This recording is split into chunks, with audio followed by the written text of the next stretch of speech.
உங்க தலைக்கு மேல ஒரு லைட் எரிஞ்சா, உங்களுக்கான கழிப்பறை உங்க வீட்டை ஒட்டி இருந்தா, பள்ளிக்கூடம், ஹாஸ்பிட்டல், ரேசன் கடை, இது மாதிரி உங்களோட அத்தியாவசிய தேவைகள் ஒவ்வொன்றும் வீட்டுக்கு பக்கத்திலே கிடைச்சா. இது எதுவுமே இல்லாம இத்தனை வருஷமா கஷ்டப்பட்டுட்டு இருந்த நாவக்கரை கிராம மக்களை விட நம்ம பாக்கியசாலிகள் தான். நாவக்கரை பல வருஷமா தார் சாலை இல்லாத ஒரு கிராமம்.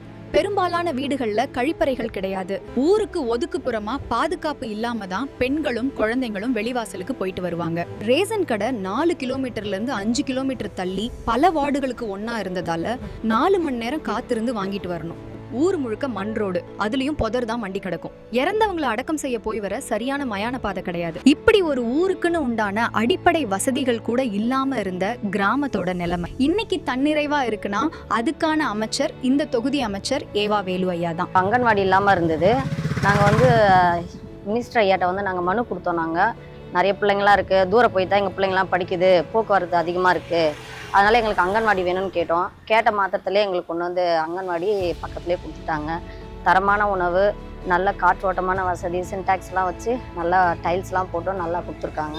அப்புறம் எங்களுக்கு மயான பாதை சரி செஞ்சு கொடுத்துருக்காரு. கரண்ட் பார்த்தீங்கன்னாக்கா பிள்ளைங்களாம் வெளியில் தான் விளையாடுவாங்க.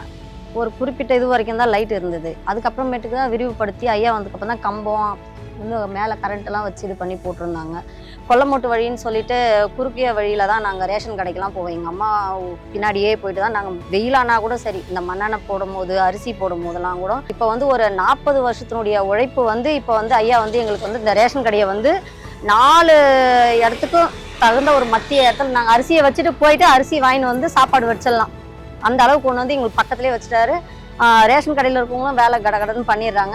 அதுக்கு முன்னாடி போனால் லைன் கணக்கில் நிற்கணும், நிறைய லைனில் நிற்கணும். ஒரு ஆள் நின்று கிடக்கணும், போனாக்கா ஒரு 4 மணி நேரம் 5 மணி நேரம் நிற்கணும். அந்த மாதிரி எங்களுக்கு பக்கத்துலேயே ரேஷன் கடைலாம் வந்துருச்சு. எங்களுடைய ஓட்டு, எங்கள் குடும்பத்தினுடைய ஓட்டு, எங்கள் சுற்று வட்டாரத்தில் இருக்கிற இந்த 13வது வார்டினுடைய ஓட்டு எல்லாமே ஐயாவுக்கு மட்டும்தான். இது காலனின்றதால கொஞ்சம் வர்றதுக்கு கொஞ்சம் தாமதமாக இருந்தது.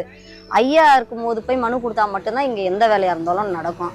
ஆனால் அவர் வருவார், ஒரு வாட்டி வருவார், பார்ப்பார், பார்த்ததுக்கு அப்புறம் உடனே அதுக்கு உண்டான நடவடிக்கை எடுப்பார். அவர் எங்களோட பகுதி காலனிங்கிறதுனால பெருசா யாரும் வந்ததில்லை. ஆனா அமைச்சர் தான் உடனே பாப்பாருன்னு நம்ம விஜயாக்கா சாதாரணமா சொல்லி கடந்து போனாலும் இதுல கவனிக்க வேண்டிய விஷயம், ஒரு அமைச்சரா அவ்வளோ வேலைகளுக்கு மத்தியும் நாவக்கரை மாதிரியான விளிம்பு நில கிராமங்களுக்கும் என்ன தேவைன்னு தானே களத்துல நின்னு பார்த்து செய்து கொடுத்திருக்காரு அமைச்சர் ஏவா வேலு. இதனால அந்த கிராமத்துல பெண்களுக்கு 100% பாதுகாப்பு உறுதி செய்யப்பட்டிருக்கு. அடிப்படை வசதிகள் ஒவ்வொன்றும் முடிச்சு கொடுக்கப்பட்டிருக்கு. இன்னைக்கு மக்கள் அங்க மகிழ்ச்சியா இருக்காங்க. உங்க தொகுதி அமைச்சர் அவர் மக்களுக்காக செய்த இந்த மாதிரியான நல்ல விஷயங்கள் பத்தி காமெண்ட்ஸ்ல சொல்லுங்க.